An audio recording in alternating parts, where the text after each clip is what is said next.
Immigration clandestine, on va en parler avant de parler bien sûr sport avec Mamadou Ndiaye. démb mu am reportage bu am solo boo xamante ni Ousseynou Diop suñu correspondant bi nekk kon foofee ca Saint-Louis donc Mbour moo nekk sama bopp bi donc amaloon na ko donc Thioro. waaw Dieynaba xam nga aujourd'hui il est important quand même ñu taxaw ci coowal immigration clandestine. parce que bu fekkee ni bi mu fi duggee ak léegi. mu ngi rey des centaines de personnes surtout des jeunes dafay tax ñu war ci gën a def taxaw seetlu. et pour la plupart explication bi benn la mooy ñàkk espoir. c'est ça xëy na aujourd'hui man mi nga xamante ne mu néew ak mu bëri am naa ci lu ma jàpp su ma wàccee damay ñibbi sama kër pap xaw ma lu courant jar xaw ma lu dara jar peut-être man mën naa jàpp ne ñàkk espoir bi tollul noonu ci Sénégal. mais contraireul sénégalais bi nga xamante ne wala ndaw bi nga xamante ne mi ngi toll ci am liggéey amu ko mi ngi toll ci dimbali waajuram dimbaliwu ko ak yeneen ak yeneen. ak métti maintenant aujourd'hui aussi bu ñuy wax immigration clandestine. ku ci nekk da nga ci am sa responsabilité. et man j'estime que responsabilité bi ci état am moo gën a tuuti. te bu ñu demee ba xooli reportage bi ba ñëw dinañu gën a xuus ci waxtaan bi fàttali ni ku nekk ci ñun a ton rôle à jouer dans la société surtout parents yi parce que li nga xamante ne li ci ëpp mooy tax ndaw ñi koo ci déglu boog li ci ëpp muy tax mu dem immigration clandestine am ci la am bi li ko war li tax tey mu sonal ndaw ñi mooy dañu nekk ci société boo xamante ne dañu gëmal ni pour ñu boole la ci nit ñi foog nga am le paraître compte énormément pour le Sénégalais. Sans le savoir, on est en train de sacrifier nos enfants. On est en train de sacrifier nos frères et nos sœurs. Dañuy dem juste xooli reportage Ousseynou Diop et puis on parlera de tout ça après. su ñu nee alalu réew mooy jeunesse am su ñu gisee nag jeunesse bi di dem bitim réew naan dañuy dem Barsax wala Barça dafay nekk la nga xam ne daf ñuy naqari lool parce que dafa mel ne dañuy perte suñu la nga xam ne mooy suñu dellu réew. may wax ni immigration moom clandestine ñeen ñi sax di ko wax immigration irrégulière dafa nekkul li nga xam ne dafa baax ci réew may ñaan ndaw yi nañu dellusiwaat seen xel parce que di ngeen tey suba maa ngi déglu si information ñoo ngi naan tool yooyu ministre bi daf koy tëj te su ko tëjee maanaam mooy que ni arrêté nañu xale dootuñu liggéey. joxe sama xalaat ci wàllu immigration clandestine immigration illégale xam ngeen ne immigration mooy tuxu rek di gàddaay. nit mun na ko def sax ci wàllu boo xam ne lew na loolu kenn du ci waxal nit dara dañ koy nangul ñi koy def ndax am nañu diaspora nekk 15e région du Sénégal ñuy nuyuwaale waa diaspora yëpp mais di xam ne am nañu apport bu am importance boo xam ne ñu ngi koy joué ci économie Sénégal di dimbali seen i mbokk di dimbali réew mi wante li ñuy ragal rek te di ko bañ mooy immigration boo xam dafa illégal mooy loo xam ne tey boo koy def da ngay nëbbat loo xam ne boo koy def doo jaar ci yoon normal. parce que ñun ndaw yi en tant que conseil de la jeunesse suñu rôle. mooy di sensibiliser ndaw yi di sensibiliser les parents surtout di sensibiliser tamit état bi ak ay structures am parce que état bi je pense que am na ay structures yu mu mettre en place lu si mel ay ANPEJ lu si mel ay FONGIP lu si mel ay DER ONFPI et cetera léegi ak ADPME mais ñooñu daf leen war a gën a dooleel. moom neexul kenn parce que bu ñu demee ba ay doomu Sénégal. jóge seen dëkk dem di clandestin yu Europe nekk na mbir moo xamante ni mbir mu doy waar la askan bi Sénégal ñëpp xam ka parce que ñun bañunu ku ñu jàppale de ndax bu soxla nañu tamit état bi jàppale mool yi parce que bu ñu waxantee dëgg rek mool yi Sénégal sonn nañu ñun noo ëpp li ñuy dugal si société si Sénégal mais ñun nañ si fulaalul ñun nañ si gën a xeeb. mu nekk reportage bu am solo bi nga xamante ni Ousseynou Diop suñu correspondant ba nekk ca ndax kon amal nañu ko ku ci nekk nag di xool lan mooy war a indi peut-être immigration clandestine le poids social le poids économique de notre pays yaakaar naa ne bokk na ci liy gën a tax xale yi di jël gaal gi di dem foofu ci tugal. malheureusement Dieynaba parce que aujourd'hui sànq dama ni responsabilité bi ci état am xëy na lu néew la bu ñuy situer aujourd'hui responsabilité yi parce que Dieynaba dañu nekk malheureusement dans une société boo xamante ni aujourd'hui on est désolé de le dire mais limite on ne parle plus de valeur de ngëm-ngëm wala yu mel noonu parce que tey xaalis la ñuy jaay moom la ñu jël mu jiite lépp yow da ngay nekk ci kër ak sa frère wala ak sa sœur mu mag la parce que yow yaay dem yaay indi yaay yor kër gi ba mooy tax yow loo wax ñu ne waaw loo def noonu la ki amul limite bu génnee kenn du ko may mu lekk C'est kenn une du ko woo réalité. xool nu mu def ak neneen ak neneen ak neneen tey Sénégal bu ñu lay tagg dañu lay tagg parce que may nga nit nangam bi wala may nga nit xaalis et c'est dommage et aujourd'hui sans le savoir une certaine violence psychologique bu ñuy def ay nit bokk na ci li jur immigration clandestine parce que aujourd'hui c'est difficile pour un jeune parce que man sama ngëm-ngëm mooy xale bu yeewu fii sa yéene mooy dimbali sa ay waajur maintenant wërsëg moom ku nekk ak app bu muy jot ak peut-être ku nekk li nga war a am moom ngay am gis nga même bu fekkee da nga koy jot 15 heures dès 15 heures 5 da nga koy jot mais loolu quand même ngëm-ngëm lay doon il faut que ñu gëm ko ñu ku nekk nga yar ci sa doom ñu jàppee ko noonu bu ko defee du ñu mën a sànq xale yi parce que aujourd'hui buñ ko bëggee ak buñ ko bañee liy sànq xale yi c'est d'abord ci kër yi c'est d'abord ci koñ yi parce que da ngay nekk ci koñ ak diw mi doomam yàlla may na ko mu mën a tukki mu tukki ci quelques années buntu war sa gëm ubbeeku na mu tabaxal papaam kër wala mu tabaxal yaayam kër yóbbu papaam màkka machin et toi tu diras à ton fils waaw tu as vu le fils de tel il est parti il a voyagé il a construit une maison pour son père il a amené sa mère à la Mecque nangam ak nangam boo ko defee xale boo xamante ne fëgg na buntu yépp te ubbeekuwul xalaat bi muy njëkk a am mooy di dajale 5000 ak 10 000 ak 1000 francs yi muy am bu ko amee au lieu mu ubbi ci boutique mbagg wala leneen danaan dafa yéex parce que gëmloo nañ leen ni alal bitim réew la am et je le dis et je le répète dañuy jaay illusion dañuy jaay rêve bitim réew bi neexoon bi nit yi doon dem mën a récolter ay millions ñibbi si amatul ceux qui sont là-bas ils vivent le calvaire solo bu baax buñ ko defee dañu ñëw Sénégal mais sax li gën a garaaw sax da nga naan nit sax tugal neexul mën na la yow lu tax ngay toog mu ne la lu tax nga fay yow tax nga fay toog ba nga tere ma ne man du ma ñëw jéem ba tu voyages da ngay voyager da ngay rencontré ay sénégalais yoo xamante ni tu leur dis doo ñibbi si ñu ne la moom rek laa bëgg mais mënuma ñëw di xool sama waa kër ak loxo neen parce que beaucoup de parents tey seen doom yi ñi ngi foofu di yónnee benn 30 000 benn 50 000 par fin du mois ñu foog ne mu ngi liggéey fekk deful dara amul fu mu fanaan à la mais je doguma la Thioro am na sénégalais yu bëri sax bu ñu bëggee ñëw vacances dañ koy reporter di ko reporter waat xam nga lu tax sérité c'est-à-dire que eux ils préfèrent mettre un t-shirt par année c'est-à-dire que sol benn tubéy par année mais lépp lu ñu am dollar bu ñu am wala euro bu ñu am ñu yëkkati ko jënd ci ay t-shirt jënd ci ay sérité dugal ko ci seen ay valises pour bu ñu ñëwee ñu mën a joxe moi j'en ai vu des sénégalais yi nga xamante ne mënuñoo ñëw parce que bu ñu ñëwee du ñu am lu ñu jox ay sérité yu ñuy jox donc seen mbokk yi c'est extrêmement difficile pour ceux qui vivent en Europe pour ceux qui vivent aux États-Unis pour ñëpp partout dans le monde sénégalais yi fa nekk même africains yi fa nekk c'est extrêmement difficile pour eux donc illusion boobu ñu leen di jaay je pense que ne que ñu ñoo war a muus mais aussi état tamit ci beneen côté dafa war a am tamit part de responsabilité bu mag ci mbir mi parce que yaakaar naa ne massawu nit sax yaakaar naa ne di nga gën a voilà di nga gën a voilà parce que quand même 400 plus de 500 sénégalais yu ñu ne ñoom ñoo faatu ci mbëkk mi te ba léegi voilà ci Covid bi te ba léegi yaakaar naa ne man de gisuma ko il y a pas de communiqué officiel. loolu waral mobilisation. bi gars yi di def ci internet bi je pense que léegi presse classique bi ñëw na ci di wane ni fi jamono toll chaque jour ñu ngi koy wax ñun ak émission bi gars yi dañu ko déclenché depuis ci semaine bii ñu génn. semaine bii ñu nekk nii te yëf yi mi ngi yegg ci ampleur parce que gis nga mi yeggi médias étrangers yi ñëpp a ngi ci wax ndax Sénégal. nee nañ amul silence autorité yi ñoo tax ba ndaw ñi sans def benn mobilisation ci internet bi tuddee ko hashtag deuil national le Sénégal en deuil beneen hashtag bi mu nekk loo xamante ni ñëpp a ngi koy partagé fi mu ne nii ci réseaux sociaux yi ñëw nañ ci wax ci lu tax ajjuma lañ ko jàpp ñoom ce n'est pas pour gën a fësal affaire bi mais internet moom léegi lu ne fàng kenn du ko jeex léegi internet fi mu tolloog léegi jamono ji gis nga ni léegi tey sax gis naa je pense bien presse écrite bi gars yi xëy nañ di ci bind di wax ne ajjuma la ñu jël boobu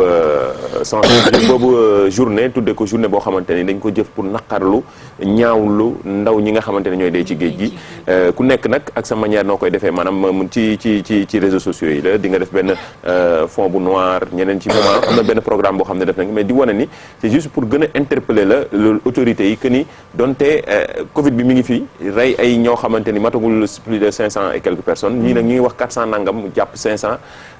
ci ay doomu Sénégal Sénégal yoo xamante ni ñu ngi faatu ci géej gi mu nekk loo xamante ni lu ñëpp di ñaawlu la ba tey dégguñu loo xamante ni manière officielle autorités yi ñëw taxaw te ñii dee si géej gi ngeen la ñu am lim ngi mais xamuñu ñi nga xamante ni ñoom ñoo ñibbisi ba pare daal di faatu parce que voilà ñi nga xamante ni xam nañ leen en plus parce que gis nañ ni que avant ñuy dem ci remaniement bi am na benn organisation bu fi génnee woon ay chiffres yoo xam ne après Aly Ngouille Ndiaye daf ko démentir maintenant après état bi dinañu démentir mais duñu jox ñun ci li ñu mën a sukkandiku pour wax ni lii ñu njëkkoon wax du dëgg donc aujourd'hui décompte bi limite dañuy yem ci plus de 500 yi mais xamuñu sax ñaata la parce que jéem ba am ñoo xamante ne tey mënuñu leen identifier. am na ñoo xamante ne ñu suul dem ba ca sëg yu bétoir parce que xamuñu mënuñu ko identifier am na ñoo xamante ne on les voit sur les réseaux sociaux ñu ngi demandé am na koo xamante ne mu ngi gis naa benn femme bu dugal photom ak jëkkëram pour laaj ndax gisuñu ko nangam parce que dafa demoon ci géej gi ça fait plus de 20 jours amuñu nouvelle am xam nga ñooñu tey ñooñu ñëpp aujourd'hui ñun mënuñu fi responsabilité état di gën a ñëwee mooy normalement pour man am na foo xam te ne war nañ fa mën a taxaw pour gën a renforcer aspect sécuritaire bi surtout ci wàllu géej gi leneen li mooy ñu jox ñu vraiment ay bu fekkee ni ñu ngi ciy liggéey ñu jox ñu ay gëstu ak ay leeral ñu xam les vrais chiffres parce que mënuñu sukkandiku ci 400 ñii naan 480 ñii naan matu ko ñii naan 500 nangam sénégalais yi bëgg nañ quand même xam bëggatuñu nekk ci dëkk boo xamante ne dañuy communication de crise en fait voilà ba pare depuis lors limite c'est le mutisme chez les autorités et ça c'est désolant parce que sa ay doomu réew quand même ñooy génn di dee ci géej gi. aujourd'hui les organisations font pour savoir n'en parle pas le gouvernement n'en parle pas loolu mënuñu ci am explication en fait bu ñu demee ba tey sénégalais yi ñoom ñooy jóg pour jëlal seen bopp yenn initiative yi c'est vrai parce que loolu la ñuy xaar ci ñi nga xamante ne ñoom ñoo di askan wi mais également l'État a son rôle à jouer. ci li nga xamante ne moom moo di xeexu immigration clandestine bi la tey jii ñu ngi xeex coronavirus c'est vrai jéego yi ñu teg ci coronavirus ba mën a am tey résultat yi nga xamante ne moom la ñu am noonu ñu seeree woon yëf yi joxante loxo ba yëf yi mën a am toll tey fi mu toll xëy na bu ñu ko defee ci immigration clandestine dinañu am ay résultats comme on dit massa xëy na fajul góom mais sedd na xol am na ci famille yoo xamante ni am na peut-être que sax leur seen ay doom dañu dem à leur insu parce que am na waajur yu bari yoo xamante ne tey booy déglu seen ay témoignages dañ la naan sama doom kat diwa ma ne dem na sama doom kat xaritama ne dem na nangam dañ leen koy nëbb parce que dañuy bañ ku leen tere donc il faut vraiment que état bi aussi mu taxaw mooy li may wax sànq ne responsabilité yi ku ci nekk dañ ko partagé ci parents yi ci état bu Sénégal ku ci nekk am nga ci rôle boo xamante ne moom nga war a jouer en tout cas li am solo rek jéem ba mooy ñu xam ni li bëri li ñuy wax bitim réew demeewul noonu de grâce na xale yi toog ci réew mi. mais surtout mën a jël yoon bu légal nga jël ko géej gi de solution nga baal ma rek démb li gën a yàq suñu journée bokk na ci ce petit là nga xamante ne amul 15 ans. papam embarqué ko ci ay géej kooku tey bu àggoon sax ba njëriñ lay am Europe. sedd Europe bi amoo foo nekk amoo foo tëdd y a énormément de clochards. te xale adolescent amul droit liggéey. franchement donc lan la xanaa il faut parents yi gën a conscient. lan moo war a mën a jàpp papa ci moo tax gis naa tey ci presse bi tamit à la une ñu ne moom papa m'a sacrifié. c'est vrai doo xam la ne xam ne kii nii papa ji moo ko sacrifié lan moo war a gën a mën a nekk man je me pose la question. quoi lan moo war a gën a nekk ci xelu papa ji ba mu war ko mën a jël sacrifié ko. ñu dugal ko ci yaayam dugal ko ci gaal pour mu dem bu demee ban njariñ la fa war a mën a am koo xamante ne amagul 15 ans. Ouais, il faut essayer de comprendre donc certaines choses de toute façon peut-être xam naa dinañu gën a xuus mais surtout ñi nga xamante ne ñoom ñoo ñibbisi il faut que ñu am un suivi psychologique parce que li ñu gis ci gaal gi doy na waar parce que maa ngi gis ci Ndoye Bane ay témoignages yi nga xamante ne ay nit yu ne dañu doon gis ay nit yuy lekkante ci biir gaal gi ay jigéen yuy transformé wu xam nga yooyu noonu il faut que ñu suivre leen psychologiquement pour ñu mën a peut-être nekkat kon ci biir société bi Kara. Les problèmes est là depuis très longtemps, je pense. Donc, c'est pas les dernières pirogues qui malheureusement ont écroulé dans la mer. C'est vrai que ça a donné encore l'occasion d'en parler, mais le problème effectivement est là. Donc, ça veut dire que ce qui a été fait jusqu'à aujourd'hui n'était pas suffisant et peut-être il faudrait revoir. Personnellement, je me sens pas de juger les gens, que ce soit un parent qui décide de mettre son enfant dans une pirogue ou une personne qui décide de prendre la pirogue ou de choisir un parcours. On juge pas, on essaie juste de Non, moi je parle personnellement pour moi. Non, je parle personnellement pour moi parce que via les réseaux sociaux, il y a eu quand même pas mal de commentaires qui étaient adressés à des choix de vie qui ont été faits, parce que je pense que chaque personne a ses raisons. Par contre, je me dis qu'au Sénégal, peut-être, c'est dont on a besoin, c'est de nouvelles points de référence, de nouveaux références, que ça soit pas seulement partir, parce que cet imaginaire que ce qu'on peut faire ailleurs, on ne peut pas le faire ici, ça a poussé pas mal de gens à partir. Il y a beaucoup de Sénégalais de la diaspora qui ont réussi, il faut le dire, et il y a beaucoup de Sénégalais aussi qui ont eu énormément de difficultés à l'extérieur. Mais il y a aussi pas mal d'exemples, on peut parler de réussite, d'exemples de réussite locales, de gens qui sont ici et qui ont eu la possibilité d'évoluer dans leur... Je pense qu'il faut plus d'ailleurs les montrer. Voilà, dans leur profession. Qui ont réussi ici, au Sénégal. Voilà, et qui leur a permis après de voyager d'une façon légale. Donc, voilà. Mais aussi, moi, il y a une question que je me pose souvent en vivant ici au Sénégal. Et je tiens à le dire. Et c'est par rapport au coût de la vie qui est là. Et donc, tout le monde connaît le coût de la vie au Sénégal. C'est un coût qui est énormément cher.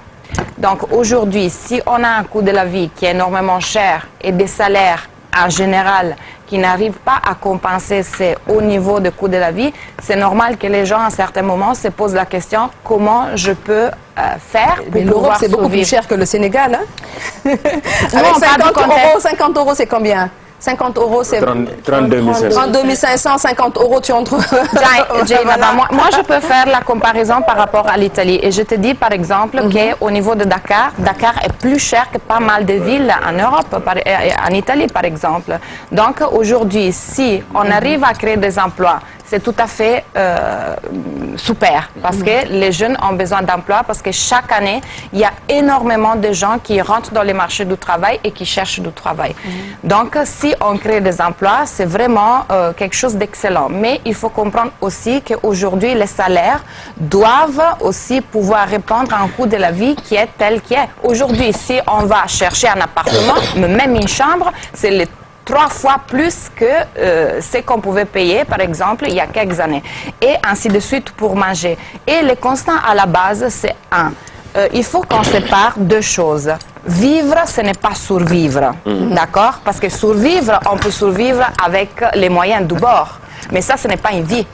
Vivre, c'est différent. Et il faut avoir les moyens pour pouvoir vivre. Vivre, ça veut dire pouvoir se soigner, pouvoir envoyer nos enfants à l'école et pouvoir aussi se faire plaisir de temps en temps. Donc, dès qu'on a fait la différence entre survivre et vivre, on va comprendre qu'aujourd'hui, un salaire, par exemple, de 80 000 par mois, ce n'est pas suffisant. C'est suffisant pour survivre, mais pas pour vivre. Donc, aujourd'hui, moi, je pense, si les salaires pouvaient être un peu rehaussés, rehaussé par rapport au coût de la vie, je vous assure que la moitié des gens qui montent aujourd'hui dans une pirogue, ils réfléchiraient avant de monter sur une pirogue. Parce que, par exemple, moi j'ai des collègues qui ont des salaires sénégalais, qui travaillent dans des entreprises sénégalaises où les salaires sont bons, sont de bons salaires. Mais les gens vont déposer leur demande de visa, ils partent tranquillement l'été et ils reviennent.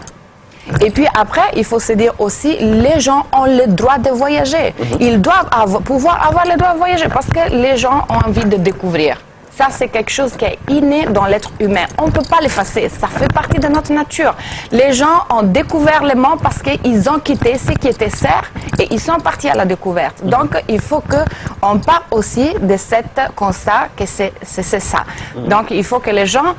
après, décident. Ils doivent être libres de choisir, mais en toute connaissance des risques. Et nous, ici à la télé, et les médias sénégalais, je dois dire, font un excellent travail d'information parce que nous, ici à la TFM sur Yaoulé, on parle de la migration irrégulière depuis très longtemps. On a fait énormément de reportages. Donc, quand je vois des gens qui accusent les médias sénégalais, excuse-moi, je ne suis pas d'accord, parce que nous, on travaille ici et depuis très longtemps, on fait... Non, mais on le dit parce que c'est important aussi que les gens comprennent cela. Après, les gens, les jeunes, les gens, parce qu'il n'y a pas que les jeunes qui décident de quitter, ils doivent vraiment réfléchir 2 fois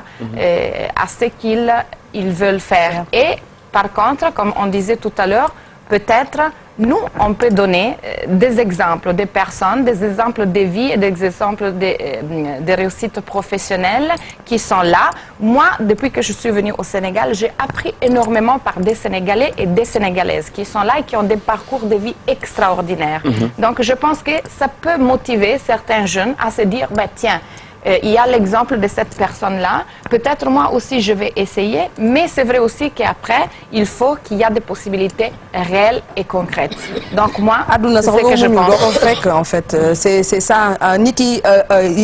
yeewul rek daal di nekk fu mu nekk place mu nekk. Je pense que ay escalier la te comme Assane Gueye lu mu wax démb yaakaar naa boo yàqamtiwee am na yenn escalier yoo xamante ni da nga ko nar a rek daal di tëb. ñun suñu problème loolu la tamit. problème ndaw ñi au-delà de Chiara c'est tellement pertinent li nga wax. yàqamti bi yàqamti ndaw ñi. dafa nekk loo xamante ni vraiment dafa yéeme. man de gisoon naa benn stagiaire boo xamante ni dañ ko jël stage 2 mois mu ne nañ ko embauché ma ne ko yow doom xanaa yëgoon ni man ci wax dëgg yàlla dañoo dox parcelle ba kii rek leel tuuti donc juste pour te dire quoi. c'est booy man daal lu ñu leen war a gën a mën a conscientiser. voilà pour nañu ci loolu ñu ànd ak